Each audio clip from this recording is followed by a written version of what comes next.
പരിശുദ്ധാത്മാവ് ഒരാളെ നീതിയെക്കുറിച്ച് ബോധ്യപ്പെടുത്തും.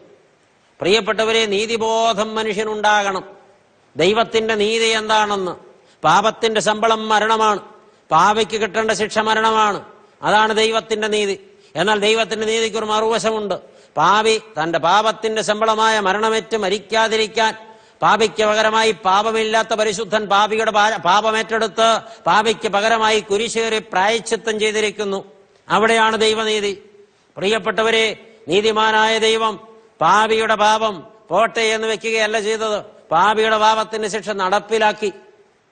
പാപിയായ ഞാൻ മരണമെന്ന ശമ്പളം ഏൽക്കാതിരിക്കാൻ പാപിയായ എനിക്ക് വേണ്ടി എന്റെ പാപമേറ്റെടുത്ത് പരിശുദ്ധനായ മശിഹ കുരിശേറി മരിച്ചിട്ട് എന്റെ പാപത്തിന്റെ ശിക്ഷയേറ്റ് എനിക്ക് മോചനം യേശുവിൽ ഞാനായാൽ എന്റെ പാപത്തിന് ഇനി എന്റെ മേൽ ശിക്ഷയില്ല.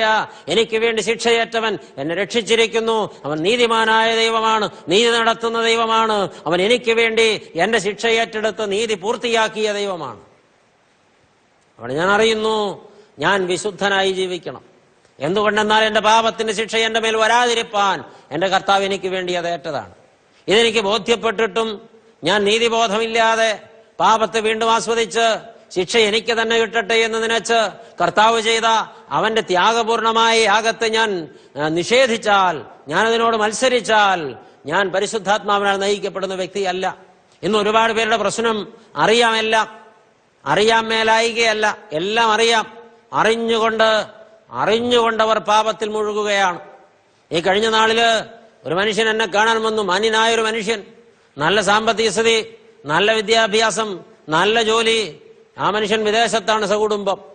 എന്നാൽ ആ മനുഷ്യൻ സങ്കടപ്പെട്ട് എന്നോട് പറഞ്ഞു, അച്ഛാ, എനിക്കൊരു ബലഹീനതയുണ്ട്, മദ്യപാനം. എത്ര ശ്രമിച്ചിട്ടും നിർത്താൻ പറ്റുന്നില്ല. കുടിച്ചാൽ ഞാൻ പിന്നെ വഷളാണ്. കുടിച്ചിട്ട് ഞാൻ വാഹനം ഓടിക്കും, ഒരുപാട് പ്രശ്നങ്ങൾ ഉണ്ടാക്കും. എന്റെ ഭാര്യ പാവമാണ്, സഹിച്ചവൾ മടുത്തു. എന്റെ കുഞ്ഞുങ്ങൾ സാധുക്കളാണ്, അവരും എന്നെ സഹിച്ചും പ്രാർത്ഥിച്ചും മടുത്തു. ഫാദർ, ഞാനിതിൽ നിന്ന് രക്ഷപ്പെടണമെന്ന് വിചാരിക്കുന്നു. പക്ഷെ ഫാദർ, എനിക്കറിയാം പാപം ഭയങ്കര കുഴപ്പക്കാരനാ. പാപം എന്നെ നശിപ്പിക്കും, പാപം എന്നെ നരകത്തിലെത്തിക്കും, പാപം എനിക്ക് അപകടം വരുത്തി വയ്ക്കും, പാപം എന്റെ വീട്ടിലുള്ളവർക്ക് കഷ്ടവും നഷ്ടവും വരുത്തി വയ്ക്കുന്നു. എനിക്ക് അറിയാൻ മേലാഞ്ഞിട്ടല്ല, എനിക്കെല്ലാം നന്നായിട്ടറിയാം. പക്ഷേ എനിക്കത് നിർത്താൻ കഴിയുന്നില്ല. ഒറ്റ കാര്യമേ ഉള്ളൂ, ഇതൊക്കെ എനിക്കറിയാം, പക്ഷെ എനിക്ക് മനസ്സില്ല ഇത് വിട്ടുകളയാൻ. ഞാനിത് ആസ്വദിക്കണം എന്ന ബോധം എന്നെ ഭരിക്കുകയാണ്. അതാണ് മനുഷ്യന്റെ കുഴപ്പം. പ്രിയപ്പെട്ടവരെ, ഭാര്യയോട് അയാൾക്ക് സ്നേഹമുണ്ട് ഇല്ലെന്ന് ആരാ പറയുക? ഭാര്യയോട് അയാൾക്ക് ഭയങ്കര സ്നേഹമുണ്ട്. പക്ഷേ ഭാര്യയോടുള്ളതിനേക്കാൾ അല്പം കൂടെ സ്നേഹം മദ്യത്തോടുണ്ട്. മക്കളോട് അയാൾക്ക് സ്നേഹമുണ്ട്, ഒരുപാട് സ്നേഹമുണ്ട്. പക്ഷെ മക്കളോടുള്ളതിനേക്കാൾ അല്പം കൂടി അധികം സ്നേഹം മദ്യത്തോടുണ്ട്.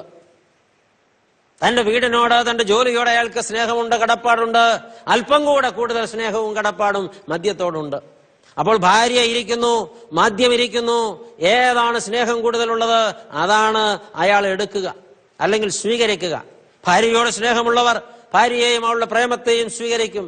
മദ്യത്തോട് സ്നേഹമുള്ളവർ ഭാര്യയെ തള്ളി മാറ്റി നിർത്തിയിട്ട് മദ്യത്തെയും അതിന്റെ പ്രേമത്തെയും അതിന്റെ സുഖത്തെയും സ്വീകരിക്കും.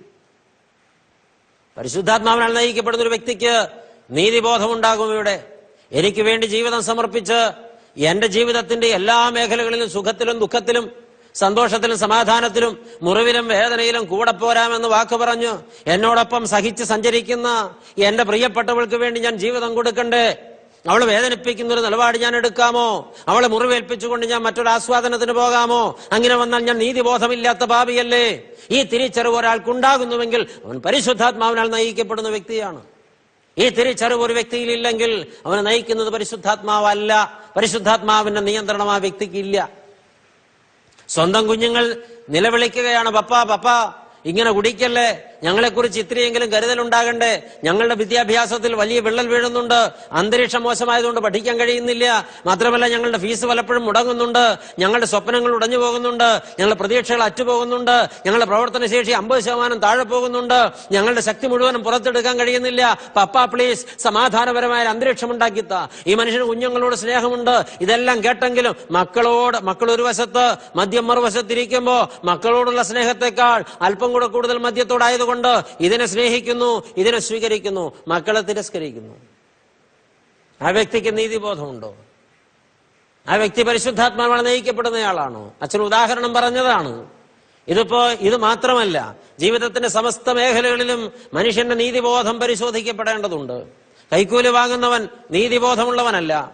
കൊള്ളപ്പലിശ വാങ്ങുന്നവൻ നീതിബോധമുള്ളവനല്ല. പ്രിയപ്പെട്ടവരെ, അർഹതപ്പെട്ടവനെ നീതി മറിച്ച് കളയുന്നവൻ നീതിബോധമുള്ളവനല്ല. കള്ളപ്രമാണമുണ്ടാക്കി മറ്റുള്ളവന് മുതൽ തട്ടിയെടുക്കുന്നവൻ നീതിബോധമുള്ളവനല്ല. ഇതെല്ലാം അനീതിയാണ്, ഇതെല്ലാം അതിക്രമമാണ്, ഇതെല്ലാം കടന്നുകയറ്റമാണ്, ഇതെല്ലാം ചൂഷണമാണ്. പക്ഷെ ഇതെല്ലാം അറിയാമായിരുന്നിട്ടും ആ അവസ്ഥയിൽ തുടരുന്നുവെങ്കിൽ ആ വ്യക്തി പരിശുദ്ധാത്മാവിനാൽ നയിക്കപ്പെടുന്ന വ്യക്തിയല്ല. അവർ കർത്തൃസന്നിധിയിൽ അംഗീകരിക്കപ്പെടുകയില്ല. സ്വയം പരിശോധന കഴിപ്പാൻ, സ്വയം തിരുത്താൻ ഇതൊക്കെ നമുക്ക് അവസരമാകട്ടെ പ്രിയപ്പെട്ടവരെ. വീണ്ടും ന്യായവിധിയെക്കുറിച്ച് ബോധ്യം തരുന്നവനാണ് ദൈവത്തിന്റെ പരിശുദ്ധാത്മാവ്.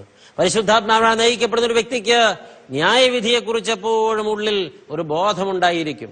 ഒരു ന്യായവിധി വരാനിരിക്കുന്നുണ്ട്. എന്റെ കാഴ്ച, എന്റെ കേൾവി, എന്റെ സംസാരം, എന്റെ നടപ്പ്, എന്റെ ഇടപാട്, എന്റെ എല്ലാ കാര്യങ്ങളും ദൈവം കൃത്യമായി മനസ്സിലാക്കി അറിഞ്ഞ് അത് രേഖപ്പെടുത്തി വെച്ചിട്ടുണ്ട്. ഞാൻ തെറ്റ് ചെയ്തിട്ടുണ്ടെങ്കിൽ കർത്താവ് കണ്ടിട്ടുണ്ട്. എന്റെ രഹസ്യ ജീവിതത്തിന്റെ മനനമണ്ഡലത്തിലെ ചിന്തകൾ പോലും കർത്താവ് കണ്ടിട്ടുണ്ട്. 139 സങ്കീർത്തനം കർത്താവിന്റെ കാഴ്ചയെക്കുറിച്ചാണ് പറയുന്നത്. കർത്താവേ, നീ എന്നെ ശോധന ചെയ്ത് അറിഞ്ഞിരിക്കുന്നു. ഞാൻ ഇരിക്കുന്നത് നീ അറിയുന്നു, ഞാൻ എഴുന്നേൽക്കുന്നത് നീ അറിയുന്നു, എന്റെ നടപ്പ് നീ അറിയുന്നു, എന്റെ കിടപ്പ് നീ അറിയുന്നു, എന്റെ മനനമണ്ഡലത്തിലെ ധ്യാനങ്ങൾ നീ അറിയുന്നു, എന്റെ പോക്കും എന്റെ വരവും നീ അറിയുന്നു. കർത്താവെ, നീ അറിയാതൊരു വാക്കും എന്റെ നാവിൽ നിന്ന് പുറപ്പെടുന്നില്ല. നീ മുമ്പും നീ പിമ്പും എന്നെ അടച്ച് നിന്റെ കൈ എന്റെ മേൽ വച്ചിരിക്കുന്നു. ഈ പരിജ്ഞാനം എനിക്ക് അത്യത്ഭുതമാകുന്നു. സങ്കീർത്തനക്കാരൻ വീണ്ടും പറയുന്നുണ്ട്, കർത്താവെ, നിന്നെ ഒളിച്ച് ഞാൻ എവിടെ പോകും? ഞാൻ സ്വർഗത്തിൽ കയറിയാൽ നീ അവിടെയുണ്ട്, ഞാൻ പാതാളത്തിൽ നിന്നെ കിടക്ക വിരിച്ചാൽ നീ അവിടെയുണ്ട്, ഞാൻ ഉഷസ്സിന്റെ ചിറക് ധരിച്ച് അങ്ങ് സമുദ്രങ്ങൾക്ക് അപ്പുറത്ത് പോയി പാർക്കാമെന്ന് വെച്ചാൽ അവിടെയും നിന്റെ കൈയാണ് എന്നെ നടത്തുന്നത്. ദൈവമക്കളെ, കർത്താവിന്റെ കണ്ണിൽ ഒന്നും മറഞ്ഞിരിക്കുന്നില്ല. ലോകത്തൊരുപാട് മറവിടങ്ങളുണ്ട്, ഒരുപാട് മറവിടങ്ങളുണ്ട്. മനുഷ്യരുടെ കണ്ണിൽ ഒരുപാട് കാര്യങ്ങളെ മറച്ചു വെക്കാൻ പറ്റും. പക്ഷേ കർത്താവിന്റെ കണ്ണിൽ ഒന്നും മറഞ്ഞിരിക്കുന്നില്ല. പ്രിയപ്പെട്ടവരെ, ഭാര്യയും ഭർത്താവും ഒരുമിച്ച് ജീവിക്കുന്നവരാണ്. രണ്ടുപേരും ഒരുമിച്ച് സന്തോഷം പങ്കിടുന്നവരാണ്. ഒരാൾ ജീവിതത്തിൽ കുറെ കാര്യങ്ങൾ ഒളിച്ചു വെക്കുന്നുവെങ്കിൽ പ്രിയപ്പെട്ടവരെ, അത് സത്യമായിട്ടും ദൈവസന്നിധിയിൽ കുറ്റകരമാണ്. ഭർത്താവ് സംസാരിക്കുകയാണ് ടെലിഫോണിൽ. ഭാര്യ അറിയണ്ടേ? ഭാര്യയ്ക്ക് അറിഞ്ഞുകൂടാത്ത, ഭാര്യ അറിയണ്ടാത്ത ഒരാളുമായി തന്റെ ഭർത്താവ്, ഒരു വിവാഹിതനായ മനുഷ്യൻ സംസാരിക്കുന്നത് ഭംഗിയല്ലല്ലോ. ഭാര്യ കേൾക്കാതിരിക്കാൻ മുറിയടച്ചിട്ട് മണിക്കൂറുകളോളം ഫോണിൽ സംസാരിക്കുന്ന ഭർത്താക്കന്മാരില്ലേ?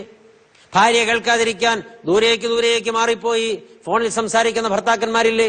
മാതാപിതാക്കൾ കേൾക്കാതിരിക്കാൻ ടെലിഫോണുമായി മഴയത്തും വെയിലത്തും പറമ്പിലൂടെ കറങ്ങി നടന്ന് സംസാരിക്കുന്ന കുഞ്ഞുങ്ങളില്ലേ? അതും കൗമാരക്കാരായ ആൺകുഞ്ഞുങ്ങളും പെൺകുഞ്ഞുങ്ങളും ഇല്ലേ? ഒളിക്കാൻ എന്തൊക്കെയോ ഉണ്ട്, അവരൊന്നും തിരിച്ചറിയുന്നില്ല.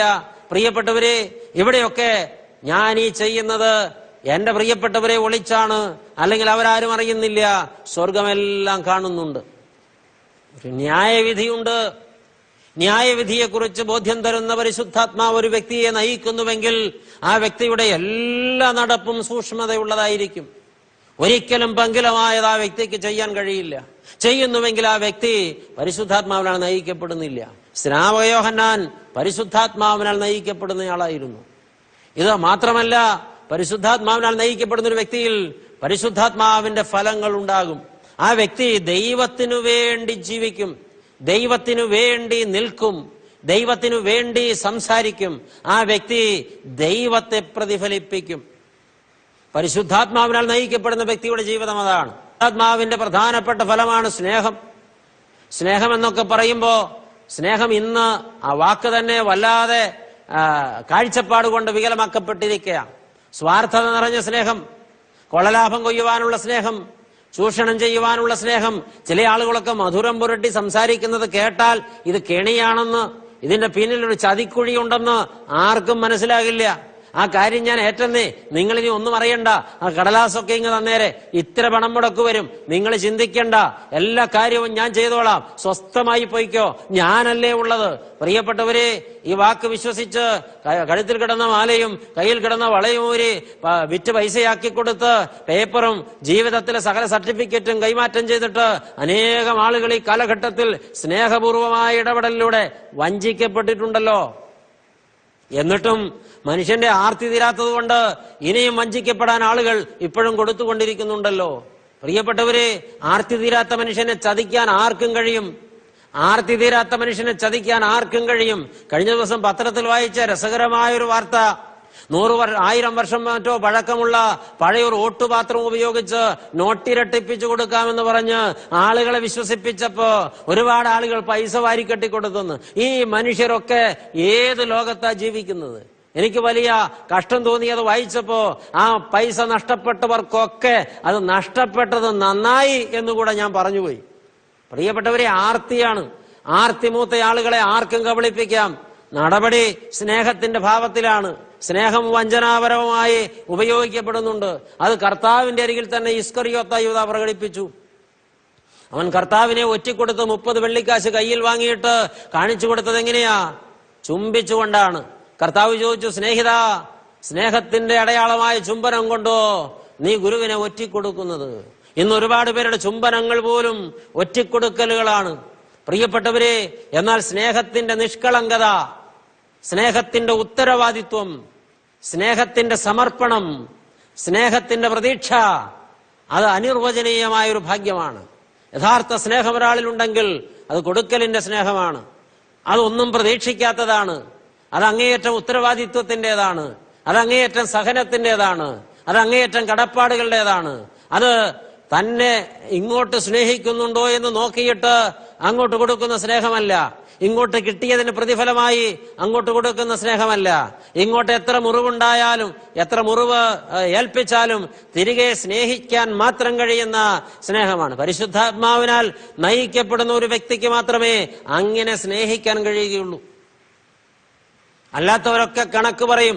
പല കുടുംബങ്ങളിലും കലഹമുണ്ടായി, തമ്മിൽ പിരിയേണ്ട സാഹചര്യം വന്നിട്ട് അവരെ വിളിച്ചിരുത്തി ഇങ്ങനൊക്കെ ആകാമോ, നമ്മളൊക്കെ ദൈവമക്കളല്ലേ എന്ന് ചോദിക്കുമ്പോ പലപ്പോഴും കേൾക്കാറുള്ളൊരു പല്ലവി, അച്ചു, ഒരു പാലമിട്ടാൽ അങ്ങോട്ടും ഇങ്ങോട്ടും കടക്കണ്ടേ? അതല്ലേ ന്യായം? അതല്ലേ നീതി? അങ്ങോട്ട് മാത്രം കടന്നുകൊണ്ടിരുന്നാ മതിയോ? ഞാൻ സ്നേഹിക്കുക, ഞാൻ പിന്നെയും സ്നേഹിക്കുക, ഞാൻ സഹിച്ചുകൊണ്ട് സ്നേഹിക്കുക, ഞാൻ എല്ലാം ചെയ്തു കൊടുക്കുക, എല്ലാ കാര്യങ്ങളും ഞാൻ വീണ്ടും വീണ്ടും ചെയ്തു കൊടുക്കുക, എത്ര മുറിവേൽപ്പിച്ചാലും സാരമില്ലെന്ന് വെച്ച് വീണ്ടും സഹിക്കുക. എന്നാൽ ഈ മനുഷ്യൻ, എന്നാൽ ഈ സ്ത്രീ എന്നെ സ്നേഹിക്കുന്നേയില്ല, ഇങ്ങോട്ട് ഒരു പ്രതികരണവുമില്ല, ഞാൻ എന്തൊക്കെ ചെയ്തു കൊടുത്താലും കാണുന്നില്ല, എന്നും എന്നോട് മുറിവുകൾ മാത്രമേ തരുന്നുള്ളൂ എനിക്ക്. അപ്പൊ നീതിയാണോ അങ്ങോട്ടും ഇങ്ങോട്ടും കടക്കണ്ടേ? പ്രിയപ്പെട്ടവരെ, ഇതൊക്കെ ക്ലെയിം ചെയ്യുന്നവരാണ്. ഇവരൊക്കെ ക്ലെയിം ചെയ്യുന്നവരാണ്. കിട്ടേണ്ടതിനെ കുറിച്ച്, അവകാശത്തെക്കുറിച്ച് ബോധമുള്ളവർ, അവകാശബോധത്താൽ ഭരിക്കപ്പെടുന്നവർ. അവർക്ക് കൊടുക്കേണ്ടതിനെ കുറിച്ച് ഉള്ളതിലധികം ബോധം കിട്ടേണ്ടതിനെ കുറിച്ചാണ്. യേശു പറയുന്നു, കിട്ടുന്നത് എന്തെന്ന് അന്വേഷിക്കുകയേ വേണ്ട. എനിക്ക് കിട്ടിയതെന്താ? അവഗണന, ചമ്മട്ടി, മുഖത്ത് തുപ്പൽ, കവളത്തടി, വസ്ത്രാക്ഷേപം, മുൾക്കിരീടം, കുരിശ്, ഇതൊക്കെയാണ് എനിക്ക് കിട്ടിയത്. പക്ഷെ ഞാൻ കൊടുത്തത് സ്നേഹം മാത്രമാണ്. ഇങ്ങോട്ട് കിട്ടിയതല്ല ഞാൻ അങ്ങോട്ട് കൊടുത്തത്. കിട്ടിയതിന് നേരെ വിപരീതമായി മുറിവേൽപ്പിച്ചവരോട് ക്ഷമിക്കണമെന്ന് കുരിശിൽ കിടന്ന് പ്രാർത്ഥിച്ച കർത്താവിന്റെ അനുയായികളെന്ന് വിളിക്കപ്പെടുന്ന ക്രിസ്ത്യാനിക്ക് ഇത് പ്രകടമാക്കാൻ കഴിയുമ്പോഴല്ലേ നാം പരിശുദ്ധാത്മാവിനാൽ നയിക്കപ്പെടുന്നവരാകുന്നത്. അപ്പോൾ മാത്രമല്ലേ നമ്മൾ അതിന് പാത്രങ്ങളാകുന്നത്. പ്രിയപ്പെട്ടവരെ, മധ്യപൗരസ്ത്യ ദേശത്ത് അനേകം ആളുകൾ ഈ കാലഘട്ടത്തിൽ പീഡന പർവ്വങ്ങളിൽ വല്ലാതെ ഉലയുമ്പോ അവർ ഭീഷണം പറയാതെ, എതിർത്ത് നിൽക്കാതെ, ശബ്ദിക്കാതെ നിശബ്ദരായി പലായനം ചെയ്യുകയാണ്, കണ്ണുനീരോടെ സഹിക്കുകയാണ്. അവരെ ക്രിസ്ത്യാനികളെന്ന് നമുക്ക് തീർച്ചയായിട്ടും വിളിക്കാം. പരിശുദ്ധാത്മാവിനാൽ നയിക്കപ്പെടുന്നവർ. അവർക്കൊരിക്കലും തീവ്രവാദം മനസ്സിലുണ്ടാകില്ല, അവർക്കൊരിക്കലും വൈരാഗ്യമുള്ളിലുണ്ടാകില്ല, അവരൊരിക്കലും ഒരാളോടും ഏറ്റുമുട്ടാൻ നിൽക്കില്ല. അവർക്ക് വേണ്ടി പ്രാർത്ഥിക്കാനേ കഴിയൂ. അത് അവരെ ഭരിക്കുന്ന സ്നേഹമുള്ളത് കൊണ്ടാണ്. പരിശുദ്ധാത്മാവിന്റെ ഫലങ്ങൾ എണ്ണി പറഞ്ഞാൽ ഒരുപാട് പറയേണ്ടി വരും. സന്തോഷം എന്നൊക്കെ പറയുമ്പോൾ അതിന് ഒരുപാട് തലങ്ങളുണ്ട്. സ്നേഹത്തെ പോലെ ലോകപ്രകാരമുള്ള സന്തോഷം, മദ്യപിക്കുമ്പോഴുള്ള സന്തോഷം, കൂട്ടുകൂടുമ്പോഴുള്ള സന്തോഷം, തമാശ പറയുമ്പോഴുള്ള സന്തോഷം, മറ്റുള്ളവർക്ക് ദോഷം പ്രവർത്തിച്ച് അവരെ വേദനിപ്പിച്ചിട്ട് വളരെ അവരുടെ വേദന കണ്ട് സന്തോഷിക്കുന്ന സന്തോഷം, ഇങ്ങനെ ഒരുപാട് സന്തോഷങ്ങളുണ്ട്. ഇതെല്ലാം നെഗറ്റീവായിട്ടുള്ള സന്തോഷങ്ങളാണ്. ആളുകൾ ഇന്ന് അന്വേഷിക്കുന്നതും തേടുന്നതും നേടുന്നതും ഈ സന്തോഷമാണ്. ഭൂരിപക്ഷവും ഈ സന്തോഷമാണ്. എന്നാൽ ഒരു പരിശുദ്ധാത്മാവിനെ നയിക്കപ്പെടുന്ന വ്യക്തിയിലുള്ള സന്തോഷം ആത്മസന്തോഷമാണ്. നന്മ ചെയ്യുന്നതിലുള്ള സന്തോഷം, ദാനം ചെയ്യുന്നതിനുള്ള സന്തോഷം, ഒരു വീണ് കിടക്കുന്നവനെ എഴുന്നേൽപ്പിക്കുന്നതിനുള്ള സന്തോഷം, തകർന്നവന്റെ ജീവിതം പണിയുന്നതിനുള്ള സന്തോഷം, കരയുന്നവരുടെ കണ്ണുനീർ തുടയ്ക്കുന്നതിന്റെ സന്തോഷം, പ്രിയപ്പെട്ടവരെ നാശത്തിലേക്ക് പോകുന്ന ഒരാളെ രക്ഷയിലേക്ക് നയിക്കുന്നതിന്റെ സന്തോഷം, കർത്താവിന്റെ സുവിശേഷം ത്യാഗം അനുഭവിച്ചും പങ്കിടുന്നതിന്റെ സന്തോഷം. അതെ, കർത്താവായ യേശുക്രിസ്തുവിൽ അവന്റെ തിരുവചനത്തിൽ പരിശുദ്ധാത്മാവിനെ നയിക്കപ്പെടുന്നതിന്റെ സന്തോഷം. നമ്മുടെ സന്തോഷത്തിന്റെ വിഷയം ഏതാണ്? സന്തോഷിക്കുന്നു എന്നുള്ളതല്ല, ഏത് മേഖലയിൽ സന്തോഷിക്കുന്നു എന്നുള്ളതാണ് നയിക്കുന്നത് പരിശുദ്ധാത്മാവാണോ എന്നറിയാൻ ഇടവരുത്തുന്നത്. സ്നാപയോഹന്നാൻ പരിശുദ്ധാത്മാവിനാൽ നിറയപ്പെട്ടവനും പരിശുദ്ധാത്മാവിനാൽ നയിക്കപ്പെട്ടവനുമാകൊണ്ട് അവന്റെ ജീവിതം മുഴുവനും ദൈവത്തിന്റെ ആത്മാവിനാൽ നിയന്ത്രിതമായിരുന്നു എന്ന് നാം തിരിച്ചറിയണം. അതുകൊണ്ടാണ് അവൻ കർത്തൃസന്നിധിയിൽ വലിയവനെന്ന വിളിക്ക് ഭാഗ്യവാനായി യോഗ്യനായി തീർന്നത്. നാം നമ്മുടെ ജീവിതത്തെ പരിശോധിക്കണം. വീണ്ടും പരിശുദ്ധാത്മാവിനാൽ നയിക്കപ്പെടുന്ന ഒരു വ്യക്തി സമാധാനം അനുഭവിക്കും, സമാധാനം പങ്കിടും. ഇന്ന് സമാധാനമില്ലെന്ന് പറയുന്നതൊക്കെ ഈ ലോകസംബന്ധികളായ വിഷയത്തെക്കുറിച്ചാണ്. മനുഷ്യന് സമാധാനക്കേട് വരുന്നത്. മക്കൾ പഠിക്കുന്നില്ല, സമാധാനമില്ല.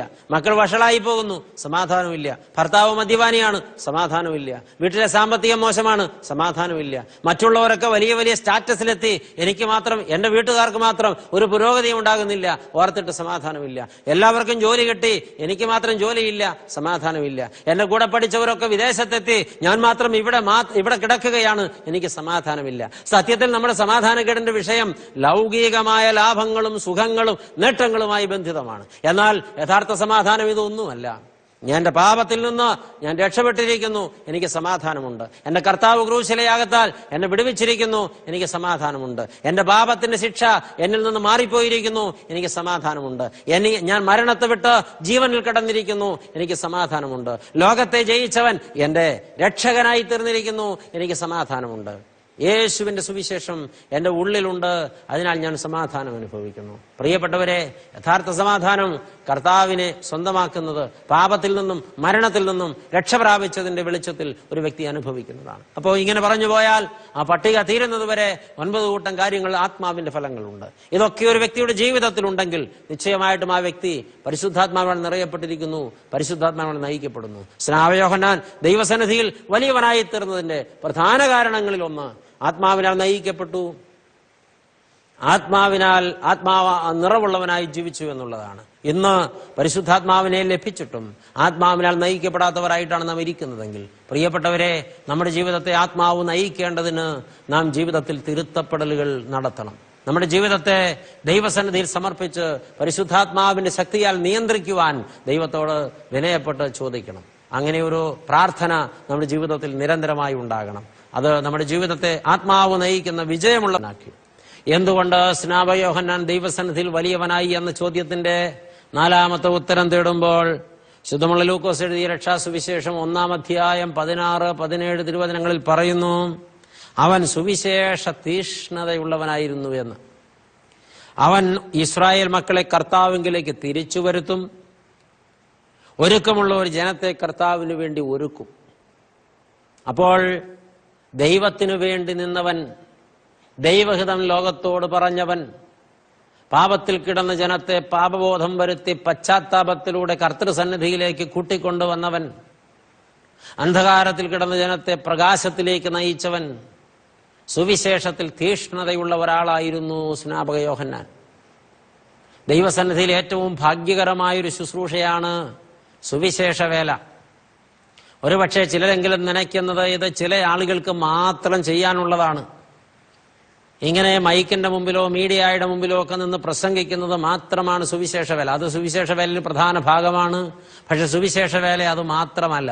ഏതൊരു വിശ്വാസിക്കും സുവിശേഷകനായിരിക്കാൻ കഴിയും. ഏതൊരു വിശ്വാസിയും സുവിശേഷകനായിരിക്കണം. ഞാൻ അറിഞ്ഞ സത്യം, എന്റെ ജീവിതത്തിൽ എനിക്ക് ബോധ്യപ്പെട്ട സത്യം, എനിക്ക് കിട്ടിയ രക്ഷ, ഞാൻ അനുഭവിക്കുന്ന ആത്മസന്തോഷം, രക്ഷയുടെ സന്തോഷം, ഇത് മറ്റൊരാളോട് പറയാൻ, മറ്റൊരാളെ ഈ ആത്മസന്തോഷത്തിലേക്ക് കൂട്ടിക്കൊണ്ടുപോകാൻ എനിക്ക് കഴിയും. അവിടെ ഞാൻ കർത്താവിന്റെ വേല ചെയ്യുകയാണ്. പ്രിയപ്പെട്ടവരെ, യേശു ക്രിസ്തുവിന്റെ ആദ്യ ശിഷ്യന്മാർ എന്നൊക്കെ പറയാവുന്നത് യോഹന്നാൻ എഴുതിയ സുവിശേഷം പഠിക്കുമ്പോൾ യോഹന്നാനും അന്ത്രയോസുമാണ്. അവർ രണ്ടുപേരും സ്നാപക യോഹന്നാന്റെ ശിഷ്യന്മാരാണ്. അവർ യോഹന്നാൻ സ്നാപകന്റെ കൂടെ നിൽക്കുമ്പോൾ ചോദിക്കുന്നു, ഗുരു, ഞങ്ങൾ നിന്റെ കൂടെ വരികയാണ്, നിന്നെ പിന്തുടരുകയാണ്. യോഹന്നാൻ പറഞ്ഞു, അല്ലല്ല, ആ പോകുന്നതാണ് ലോകത്തിന്റെ പാപം ചുമക്കുന്ന ദൈവത്തിന്റെ കുഞ്ഞാട്. നിങ്ങൾ അവന്റെ പിന്നാലെ പോയി അവനെ കേൾക്കണം, അവനെ അറിയണം, അവനിൽ നിന്ന് പഠിക്കണം, അവനെ ഉൾക്കൊള്ളണം, അവനെ പിന്തുടരണം. ഇത് കേട്ടിട്ട് അന്ത്രയോസും യോഹന്നാനും യേശുവിന്റെ പിന്നാലെ പോയി. 1-ാം അധ്യായത്തിൽ ഇത് മനോഹരമായി വരച്ചിട്ടിട്ടുണ്ട്. തന്റെ പിന്നാലെ 2 പേർ വരുന്നത് കണ്ടിട്ട് കർത്താവ് ചോദിച്ചു, നിങ്ങൾ എന്തന്വേഷിക്കുന്നു? അവർക്ക് ഒരേ ഒരു കാര്യം അറിഞ്ഞാൽ മതി, ഗുരു, നീ എവിടെ പാർക്കുന്നു? നീ ആരാണെന്ന് അറിയണ്ട, നീ എവിടെ നിന്ന് വന്നു എന്നറിയണ്ട, നീ എവിടേക്ക് പോകുന്നു എന്നറിയണ്ട, വേറെ ഒന്നും ഞങ്ങൾക്കറിയണ്ട, നീ എവിടെ പാർക്കുന്നു എന്നറിഞ്ഞാൽ മതി. ഉദ്ദേശം എന്താണ്? നീ പാർക്കുന്നിടത്ത് ഞങ്ങൾക്കും പാർക്കണം. എന്തുകൊണ്ടെന്നാൽ നിന്നെ അടുത്തറിയണം, നിന്നോട് ചേരണം, നിന്നിലാകണം. ഗുരുവിന്റെ മറുപടി, വന്നു കാൺമീൻ. തന്നെ കാണാൻ, തന്നെ അറിയാൻ, തന്നെ അനുധാവനം ചെയ്യാൻ ഇച്ഛിക്കുന്നവരെ നിരുത്സാഹപ്പെടുത്തുന്നവനല്ല ക്രിസ്തു. അവർ പോയി യേശുവിനോട് കൂടെ അന്ന് രാവാർത്തു. അന്ന് പുലരുവോളം കർത്താവ് സ്വർഗത്തിലെ മനോഹരമായ മുത്തുമൊഴികൾ അവർക്കായി തന്റെ അധരത്തിലൂടെ പൊഴിച്ചിട്ടു. അത്ഭുതപരതന്ത്രനായി പോയ അന്ത്രയോസ് അതിരാവിലെ എഴുന്നേറ്റ് അനുവാദം ചോദിച്ച് ഓടുകയാണ് വീട്ടിലേക്ക്. വീട്ടിൽ കിടന്നുറങ്ങുന്ന, രാത്രി മുഴുവൻ അധ്വാനിച്ച് തളർന്നു വന്ന് മീൻപിടുത്തം കഴിഞ്ഞ് വീട്ടിൽ കിടന്നുറങ്ങുന്ന തന്റെ സഹോദരനെ ഈ സത്യം ബോധ്യപ്പെടുത്താൻ അവൻ സുവിശേഷ വേലയിൽ വലിയ തീഷ്ണത കാണിച്ചു. പത്രോസിനെ വിളിച്ച് ബലമായി അവൻ യേശുവിന്റെ മുമ്പിൽ കൊണ്ടുവന്നു. അവിടെ പത്രോസ് ചെയ്തത് അറിഞ്ഞ സത്യം അടുത്തുള്ളവരോട്, പ്രിയപ്പെട്ടവരോട് പങ്കിടുക എന്നാണ്. ഇതാണ് പ്രിയപ്പെട്ടവരെ സുവിശേഷ വേല. ഇത് തന്നെ ചെയ്യുന്നുണ്ടല്ലോ ഫിലിപ്പോസ്. യേശുവിനെ ബോധ്യപ്പെട്ട് കഴിഞ്ഞപ്പോൾ തന്റെ പ്രാണസ്നേഹിതനായ നഥനിയേലിന്റെ അരികിൽ ഓടിച്ചെന്നു. നഥനിയേലിനോട് പറഞ്ഞു, നഥനിയേൽ, ഞാൻ മശിഹായെ കണ്ടെത്തിയിരിക്കുന്നു, നസറേത്തുകാരൻ യേശു തന്നെ. അപ്പോൾ നഥനിയേല് വേദപ്രമാണം, ന്യായപ്രമാണം ആഴമായി പഠിച്ചുകൊണ്ടിരിക്കുന്ന ഒരു സന്യാസിയാണ്. അദ്ദേഹം ചോദിക്കുന്നുണ്ട്, നസറേത്തിൽ നിന്ന് വല്ല നന്മയും വരുമോ? നിന്നോട് തർക്കിക്കാൻ ഞാൻ ആളല്ല, നിന്റെ പരിജ്ഞാനത്തോളം എനിക്ക് പരിജ്ഞാനമില്ല, നീ പഠിച്ചതുപോലെ ഞാൻ വേദപുസ്തകം പഠിച്ചിട്ടില്ല. പക്ഷെ എനിക്കൊരു കാര്യം അറിയാം, ഞാൻ കണ്ടത് മശിഹായെയാണ്, നീ വന്നു കാണുക. അവനെ പിടിച്ചുകൊണ്ടുപോകുകയാണ്. ഈ 2 പേരും കൂട്ടിക്കൊണ്ടുവന്നവരെ കർത്താവ് സ്വീകരിച്ചതായി നമുക്കറിയാം. അവർ 2 പേരും കർത്താവിന് ശിഷ്യഗണത്തിൽ എണ്ണം പറഞ്ഞവരായി തീർന്നതെന്ന് നമുക്കറിയാം. ഈ ഫിലിപ്പോസ് ചെയ്തതും സുവിശേഷ വേലയാണ്. പ്രിയപ്പെട്ടവരെ, സുവിശേഷ വേല കേവലം ചില ആളുകളുടെ ഉത്തരവാദിത്വമാണെന്ന് എഴുതി കെട്ടിവെച്ചിട്ട് മറ്റുള്ളവരൊക്കെ ഞങ്ങൾ ഇതൊന്നും ചെയ്യേണ്ടവരല്ല, ഞങ്ങൾ അത്യാവശ്യം പ്രാർത്ഥിക്കുക, വല്ല മീറ്റിംഗ് ഒക്കെ ഉണ്ടെങ്കിൽ പോവുക, ഒത്താൽ സഹകരിക്കുക, വല്ലപ്പോഴും 10 രൂപ സ്തോത്ര കാഴ്ച കൊടുക്കുക, ഞങ്ങളുടെ ഡ്യൂട്ടി തീർന്നു, ഞങ്ങൾ ക്രിസ്ത്യാനികളാണ്, ഞങ്ങൾക്ക് ഇതൊക്കെയാണ് ഞങ്ങളുടെ ഉത്തരവാദിത്വം, ഇതിന് അധികമുള്ള ഉത്തരവാദിത്വം മറ്റുള്ളവർ ചെയ്യട്ടെ, സുവിശേഷ പ്രഘോഷകർ ചെയ്യട്ടെ, പട്ടക്കാർ ചെയ്യട്ടെ, അല്ലെങ്കിൽ സുവിശേഷ വേലക്കാർ ചെയ്യട്ടെ, അവരുടെ നിയോഗമാണത്. എനിക്ക് എൻ്റെ നിയോഗം അത്യാവശ്യം കള്ളുകുടിക്കുക, അത്യാവശ്യം ജോലി ചെയ്യുക, അത്യാവശ്യം കുടുംബകാര്യം അന്വേഷിക്കുക, കുറേയധികം സ്വത്ത് സമ്പാദിക്കുക, ഈ ലോകത്ത് സന്തോഷമായിട്ട് ആഡംബരമായിട്ട് ജീവിക്കുക, അത്യാവശ്യമൊക്കെ പള്ളിയിൽ പോവുക, അത്യാവശ്യമൊക്കെ ദാനധർമ്മം ചെയ്യുക, അത്യാവശ്യമൊക്കെ ഭക്തിയുടെ മാർഗത്തിൽ നടക്കുക. ഇത്രയൊക്കെ ചെയ്താൽ ഞാൻ പൂർണ്ണനായി എന്നൊരു ചിന്ത പൊതുവിൽ വിശ്വാസികൾക്കുണ്ടല്ലോ. ക്ഷമിക്കണേ, ചിലരുടെ മുഖം വലിഞ്ഞു മുറുകുന്നത് എനിക്ക് മോണിറ്ററിലൂടെ കാണാൻ പറ്റുന്നുണ്ട്. ക്ഷമിക്കണേ പ്രിയപ്പെട്ടവരെ, ഇപ്പോൾ ജീവിതത്തിൽ തിരിച്ചറിയുക, ഓരോ ക്രിസ്ത്യാനിയും ഓരോ സുവിശേഷകനാണ് ആകണം.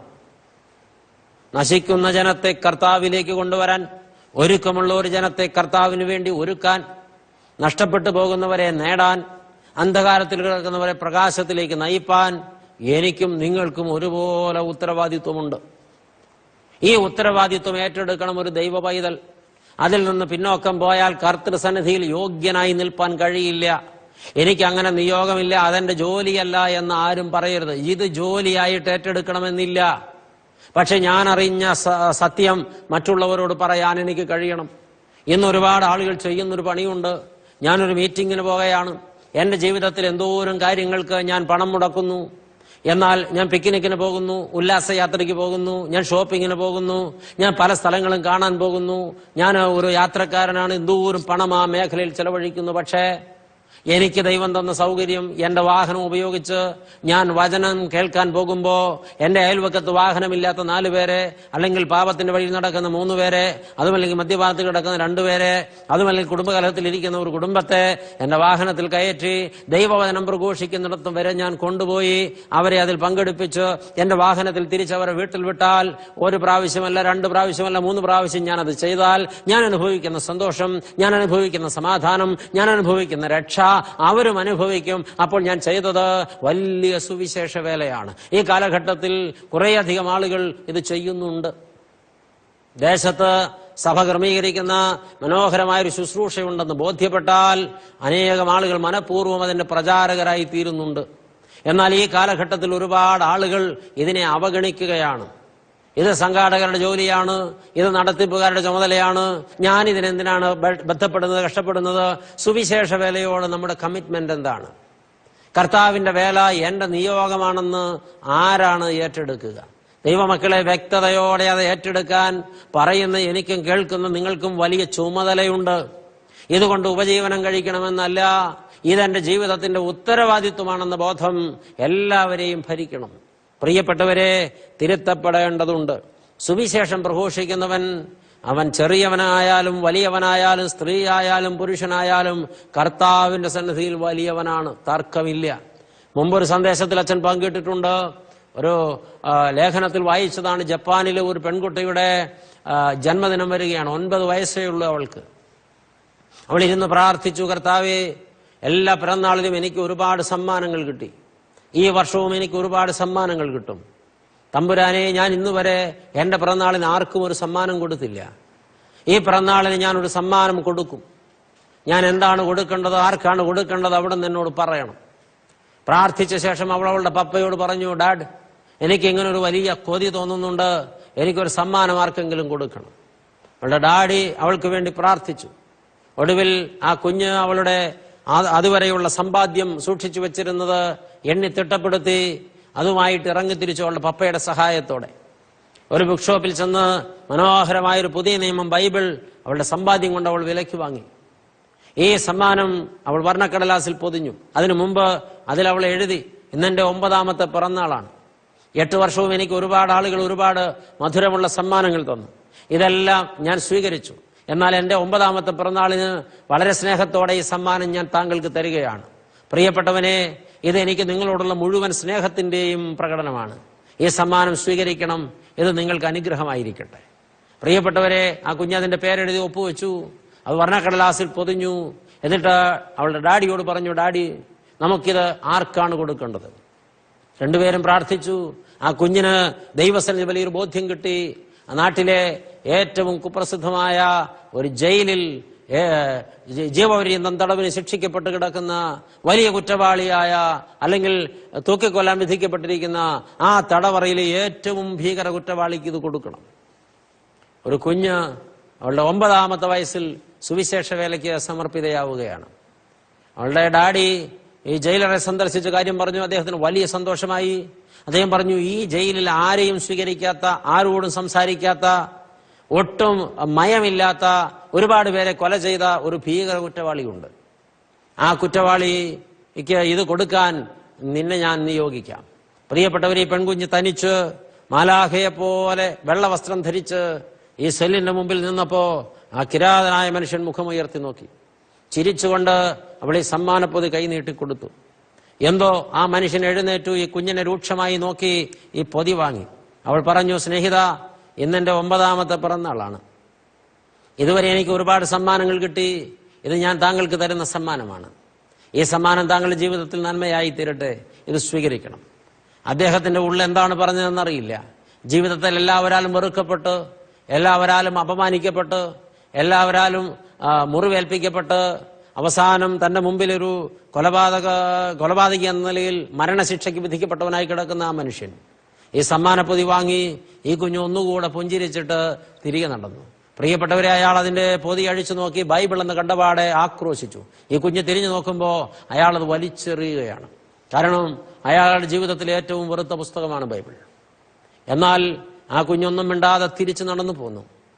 ആ മനുഷ്യൻ അവിടെ കുറെ നേരം ഇരുന്നു. ശേഷം ഈ തുറന്നു കിടന്ന ബൈബിളിലേക്ക് അയാൾ തിരിഞ്ഞു നോക്കുമ്പോൾ ഈ കുഞ്ഞെഴുതിയ വാചകങ്ങൾ അയാൾ വീണ്ടും കണ്ടു. സ്നേഹിത, ഇന്നെൻ്റെ 9ാമത്തെ പിറന്നാളാണ്. 8 പിറന്നാളിന് ഒരുപാട് സമ്മാനങ്ങൾ എനിക്ക് കിട്ടി. എൻ്റെ 9ാമത്തെ പിറന്നാളിന് ഒരു സമ്മാനം ഞാൻ താങ്കൾക്ക് തരികയാണ്. ഇതെൻ്റെ ഹൃദയം കൊണ്ട് ഞാൻ തരുന്ന സമ്മാനമാണ്. ഞാൻ നിങ്ങളെ ഒരുപാട് സ്നേഹിക്കുന്നുണ്ട്. ഈ സമ്മാനം താങ്കളുടെ ജീവിതത്തിൽ വലിയൊരു അനുഗ്രഹമാകട്ടെ എന്ന് സ്നേഹപൂർവ്വം സ്വന്തം പേര് ഒപ്പ്. ഈ മനുഷ്യന്റെ ഉള്ളു വല്ലാതെ ഉലഞ്ഞുപോയി. ആ കുഞ്ഞെനിക്ക് ചിരിച്ചുകൊണ്ട് തന്നതാണ്. ആ കുഞ്ഞിന് എന്നോടുള്ള സ്നേഹമാണ് ഇതിന്റെ കാരണം. എങ്കിൽ ഈ പുസ്തകം ഞാൻ വായിക്കണം. ആ മനുഷ്യൻ ആ ബൈബിൾ എടുത്തു, തുറന്ന് ശ്രദ്ധ വെച്ച് വായിച്ചു. ദൈവമക്കളെ, ഓരോ പേജ് മറിക്കുമ്പോഴും അയാളുടെ കണ്ണുകൾ നിറഞ്ഞു തുളുമ്പാൻ തുടങ്ങി. സ്നേഹിക്കുന്ന കർത്താവിനെ അയാൾ കണ്ടു, രക്ഷിക്കുന്ന കർത്താവിനെ അയാൾ കണ്ടു, ക്ഷമിക്കുന്ന കർത്താവിനെ അയാൾ കണ്ടു, പാപമോചനം കൊടുക്കുന്ന കർത്താവിനെ അയാൾ കണ്ടു, തന്റെ പാപത്തിന് വേണ്ടി കുരിശേറിയ കർത്താവിനെ അയാൾ കണ്ടു, തന്റെ പാപത്തിന് വേണ്ടി കുരിശിൽ പിടഞ്ഞ് മരിച്ച കർത്താവിനെ അയാൾ കണ്ടു, തന്റെ പാപത്തെ കൊന്നിട്ട് ഉദ്ധാനം ചെയ്ത തമ്പുരാനെ അയാൾ കണ്ടു, തനിക്ക് വേണ്ടിയും കൂടെ സ്വർഗത്തിൽ വീടൊരുക്കുന്ന തമ്പുരാനെ അയാൾ കണ്ടു. അയാൾ വാവിട്ട് നിലവിളിച്ചു, ഒരു കൊച്ചുകുട്ടിയെ പോലെ ഏങ്ങിക്കരഞ്ഞു, നിലത്ത് തലയടിച്ചു വീണു. അയാൾ ഒരുപാട് വിലാപം കഴിച്ചു. പിറ്റേന്ന് ആഹാരം കൊടുക്കാൻ ചെന്നവരുടെ മുമ്പിൽ ഒരു സാധുവായ ആട്ടിൻകുട്ടിയെ പോലെ അയാൾ നിന്നു. അയാൾ കെഞ്ചി, എനിക്ക് ആ കുഞ്ഞിനെ ഒന്നുകൂടെ കാണണം. പ്രിയപ്പെട്ടവരെ, ഈ മനുഷ്യന്റെ മരണശിക്ഷയുടെ ദിവസം അടുത്ത് വരികയാണ്. അയാളെ കൊലക്കയറിൽ തൂക്കാൻ പോകുകയാണ്. എന്നാൽ ഈ സന്ദേശം ആ കുഞ്ഞിലെത്തിക്കാൻ ജയിലർ അശ്രാന്ത പരിശ്രമം നടത്തിയെങ്കിലും ആ കുട്ടിയുടെ പേരല്ലാതെ അഡ്രസ് ഇല്ലായിരുന്നു.